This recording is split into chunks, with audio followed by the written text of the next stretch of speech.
India European union మధ్య స్వేచ్ఛ వాణిజ్య ఒప్పందం పూర్తయిన విషయం తెలిసిందే. ఈ ఒప్పందం ప్రస్తుతం ప్రపంచంలో వేగంగా మారుతున్న జియో పొలిటికల్ పరిణామాలలో ఒక కీలక మలుపని చెప్పొచ్చు. ఇది భారత్, యూరప్తో పాటు ప్రపంచ వాణిజ్యాన్ని తీవ్రంగా ప్రభావితం చేస్తుందని ఆర్థిక రంగ నిపుణులు భావిస్తున్నారు. ఈ ట్రేడ్ డీల్ ద్వారా భారతీయ వస్తువులకు యూరోపియన్ మార్కెట్ల తలుపులు తెరుచుకుంటాయి. యూరప్ నుంచి దిగుమతి అయిన వస్తువులు భారతదేశంలో చౌకగా లభిస్తాయి. అందుకే ఈ ఒప్పందాన్ని మదర్ ఆఫ్ ఆల్ డీల్స్ అని యూరోపియన్ కమిషన్ అధ్యక్షురాలు ఉర్సులా వాండర్ లీన్ అభివర్ణించారు.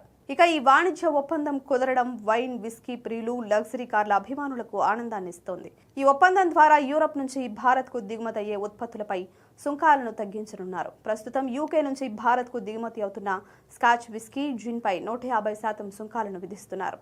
తాజా ఒప్పందం నేపథ్యంలో ఆ సుంకాలు 20% తగ్గుతాయి. అయితే దీనిని వెంటనే కాకుండా 5 నుంచి 10 సంవత్సరాల కాల వ్యవధిలో అమలు చేస్తారు. దీంతో యూరప్నకు చెందిన ప్రీమియం జిన్లు, వైన్, ఓడ్కాలు చౌకగా లభిస్తాయి. అలాగే భారతీయ మద్యానికి కూడా EU సభ్య దేశాలలో పన్ను మినహాయింపులు లభిస్తాయి. సుంకాల తగ్గింపుతో ఈ ధరలు గణనీయంగా తగ్గనున్నాయి. ముఖ్యంగా ప్రీమియం వైన్లు, స్కాచ్ విస్కీలు, యూరోపియన్ బీర్లు తక్కువ ధరలకు లభించవచ్చు. దీనివల్ల మార్కెట్లలో పోటీ పెరుగుతుంది. అలాగే వినియోగదారులకు ఎక్కువ ఆప్షన్స్ అందుబాటులోకి వస్తాయి.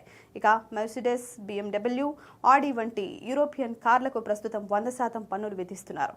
ఒప్పందం తర్వాత ఆ పన్నులు నిర్ణయించిన కాల వ్యవధిలో 10%కి తగ్గుతాయి.